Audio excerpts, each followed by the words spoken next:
A new Ozzy Osbourne documentary is coming next month, and we got the first look at the trailer that will probably make your guy liner run. We have an update on Soundgarden's final album, and more info on the Aerosmith and Yungblud collab. All that and more on this week's episode of The Jesse Lee Show. Oh, oh. The Jesse Lee Show. Oh, oh. The Jesse Lee Show. Oh, oh. The Jesse Lee Show. Jesse Lee Show. Hey, it's me, Jesse Lee, aka Music News Daddy. Thank you so much for pressing play on the podcast, wherever you're listening at, wherever you're watching it, wherever you're consuming this on, whether it be YouTube, Spotify, Apple Music, wherever you're consuming your Music News Daddy. Please do me a favor and bang your head on that follow button, all right? If you're listening on any of those platforms, you can leave a rating, do so as well. A new Ozzy Osbourne documentary is coming to Paramount Plus. Just when I thought I could finally cancel Paramount Plus because they stopped putting out new episodes of Beavis and Butthead, they reel me back in, man. We're going to try to watch it right now. Hopefully, the copyright gods do not block this. Think about getting older, you know. But I should take pills for fun. You know, it's like just like... Damn, that's real. 20,000 people a night, private planes. Ozzy's one regret is that he never really said goodbye to his fans. It was in the middle of the night. Oh, and smack! He'd broken his fucking neck. He comes out of surgery and he's far worse. Having to cancel the tour, that was really his biggest heartbreak. I can't believe they got Amy Osbourne to be in this. I took Dad to the studio every single day. He'd get comfortable and it was like the magic would begin. Dude, that record's so underrated. It's so good. Patient number 9. You were able to access being a psychopath mental patient. That was so easy! I had a lot of practice. Kelly was very emotional. That was my dad again. Oh my God, he's having a great time. Well, of course, he's making music. He's doing what So he cool loves to see him do. in the studio recording. That was the best medicine I ever had. I'm not good at being sick. I'd belong up there, you know. What do you think for a big farewell show? If I'm gonna go up there, I want to be up there. The old Ozzy thing, you know. I think that's fuel for my dad. You can't help but find him very endearing. She wants to throw him the regal send-off, the one he deserves. Again, Ozzy is cutting the path for us. If my life's coming to an end, I really can't complain. I had a great life. Had a brilliant career and it ended in a brilliant way.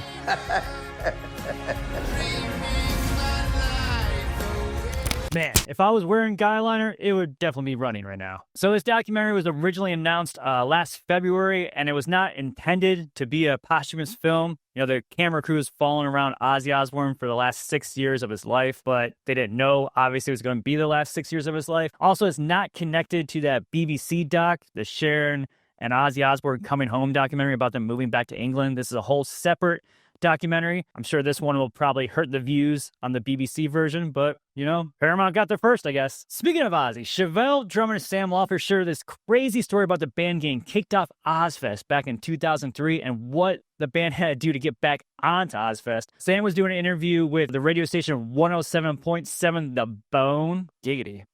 That's hot. And said that the financial dispute with Sharon Osbourne led to the band getting kicked off Ozzfest. He said Chevelle was confirmed to play Ozzfest on the main stage in 03, but before that tour started, band was offered a few sold-out support dates with Foo Fighters. Like, 03, Foo Fighters, big time. They were over in Europe. Yeah, so Foo Fighters asked Chevelle to open. Chevelle's agent called Sharon Osbourne to see if it's okay. It wasn't going to affect ticket sales because the Ozzfest dates were all sold out, and all these Foo Fighter dates were sold out. There were no tickets that needed to be sold for this, so it was just like, hey, let's jump on these Foo Fighter shows. Sharon says, okay, gives a thumbs up. So then Chevelle gets to Europe, and their manager's like, hey, turns out you've been kicked off of Ozzfest for doing those Foo Fighter shows. Like, what? They don't know where the mix-up happened, but their label gets a hold of Sharon, and she's like, well, how much money are you going to make from those Foo Fighters shows? And they say $30,000 I'm getting paid for these Foo Fighters shows. And she says, well, tell you what, you flip me that $30K, you can come back and play Ozzfest. And the band does it. They agree. They say, okay, we'll pay up. So what it looks like what happened was that the band just ended up not getting paid for the last few shows on Ozzfest instead of actually directly paying Sharon Osbourne the $30,000. And Sam says in this interview, he doesn't know where the mix-up came from. He doesn't know what happened there. He believes that in hindsight, there was probably some shit that they didn't know about that was going on between her and the people and her people and probably Chevelle's label, management, something like that. He doesn't think it was something, he thinks they were more like collateral damage in this situation. But he said no matter what happened, even with this financial dispute, he said it was totally worth it. They had a great time, they had a lot of fun, and they don't regret paying or playing. So all I'm hearing from this story is that's how awesome Ozzfest is. Bands were willing to pay 30 grand just to play this thing. So we need to bring it back. We need to bring Ozzfest back.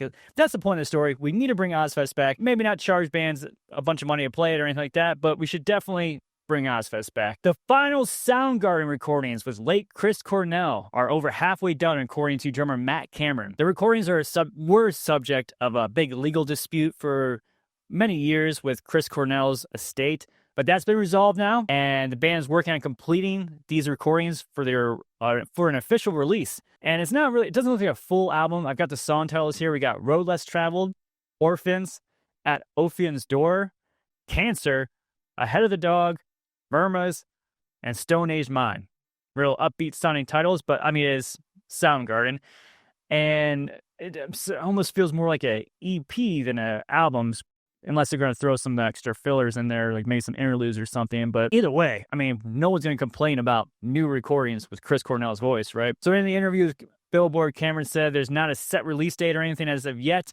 There were a couple schools of thought. We thought, hey, let's put out a single. I think eventually we decided we wanted to make sure the whole thing was completed before we went out and just started releasing singles. But he's really excited for people to hear it. He also said that we're definitely over halfway done with it.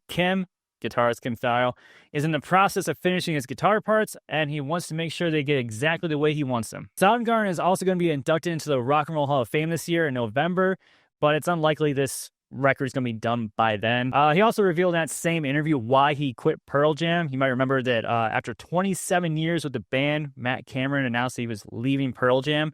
27 years.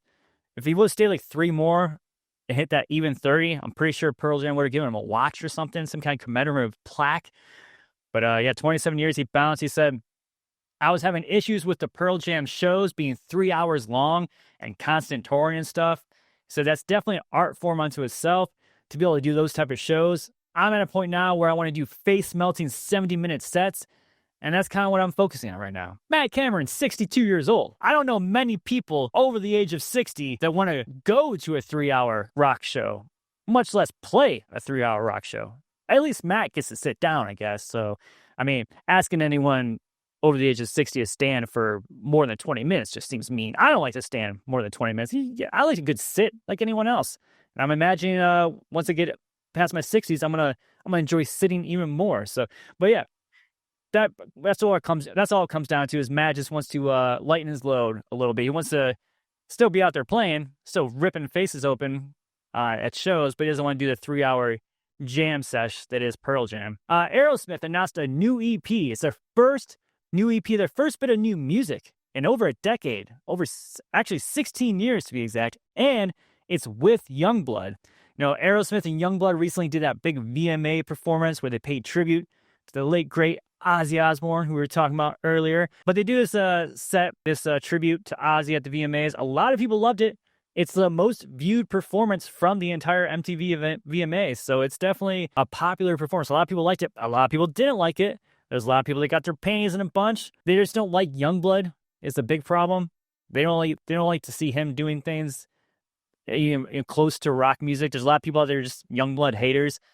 And listen, I've said it before. Like, you can have your opinion about Yungblud. I've said before, he's not my favorite artist in the world. I'm not a diehard Yungblud fan. I like the first couple singles. I like the first EP or two. I really like that song, I Love You, Will You Marry Me? I don't know if you ever heard that one. That's a really good one. Love You, which I'm not going to sing it. I'll stop now. But yeah, I liked him more when he was doing like more of the pop punk alternative stuff. And now it's kind of like he went real pop, I feel like. He went real Panic at the Disco kind of alternative there for a while, which I love Panic at the Disco, but just I don't really love that Yungblud version. But I don't know. I think now he's probably going to hopefully get into this rock stuff. But it's crazy that, this guy, Yungblud, who had the thumbs up from Ozzy Osbourne basically said, like, you're next. Like, you're the future of rock and roll. Which it was really cool that Ozzy said that, of course. But I also feel like it almost put like an unfair amount of weight on Yungblud, because now everyone's like, oh, Ozzy thinks this guy's cool? Oh, well, let's see what he's got, So Ozzy anoints him as the future of rock. He makes a comeback record with Aerosmith, and there's still people that are like, no, poser. No, he's a poser. He's not real. And again, I'm not saying he's a savior of rock and metal or anything like that, but I just think like hating him specifically because you think he's not rock enough is just silly. Well, who cares? Either you like the music or you don't. That's what it really comes down to. Anyway, this new EP, this collab EP, is called One More Time. It's coming out on November 21st. It looks like it's going to have 4 original songs on it, and we're going to get a remake of the 1976 classic Back in the Saddle Again. Oh, in case you missed that was Back in the Saddle. Anyway, that EP is coming out November 21st. Aerosmith, of course, retired from touring back in 2024 due to a severe vocal injury that Steven Tyler was suffering. But he sounded pretty great at the VMAs. He sounded even better at the Back to the Beginning concert, the Ozzy Osbourne Black Sabbath farewell show. He sounded even better at that, I feel like. So I don't know. Maybe with all these performances and, this new EP with Yungblud, maybe this will get things moving, get the blood moving. Maybe they'll get back out there. I know, obviously, being in a temperature-controlled studio with multiple options to make multiple takes, recording an EP is a lot easier than going out on the road. Even doing one-off festival performances or one-off award show performances is far easier than being on the road. So maybe this won't lead to that, but it would be cool. It would be cool to see Aerosmith. Honestly, for me, I don't feel like Aerosmith even needs to do a farewell tour. Of course, a farewell tour would be awesome. I would support it if Steven can do it. But I don't think Aerosmith even needs to do that. I think Aerosmith just needs to at least have some kind of final send-off, some kind of farewell show. Maybe multiple shows. Maybe farewell shows, a few, maybe some in New York and LA and the big spots, whatever. I mean, of course, I'm in Cleveland, Ohio, so maybe, maybe come to the Rock and Roll Hall of Fame in Cleveland, Ohio. I mean, I'm not saying that because I live in Cleveland, Ohio or anything like that, but maybe do one in Cleveland. That'd be pretty cool. The band Aerosmith cannot come to an end with a social media post. All right, there needs to be more than that. Do almost something similar to the Back to the Beginning shows. Get some other big bands on there, some other friends to play with them. I think that'd be a cool send-off. No matter what, they gotta do something. They were in Wayne's World too. Come on. I don't know why that's my go-to accolade for them, but fantastic movie, Wayne's World 2. Some new releases dropping at midnight tonight. If you're listening to this on Thursday, if you're listening to this any other day, then these are already out. So let me know what you think of them. Some new albums, like I said, dropping. Bad Wolves, Die About It Deluxe Edition. The Bad Wolves album, Die About It, they're doing a deluxe. So more of that, Die About It, if you liked the first version. Motion City Soundtrack, The Same Old Wasted Wonderful World.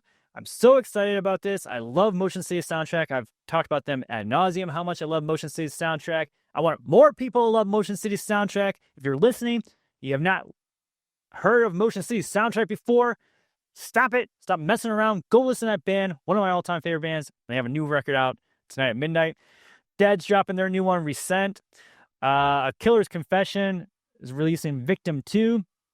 Kitty is dropping a new EP. Always love some new Kitty in my life.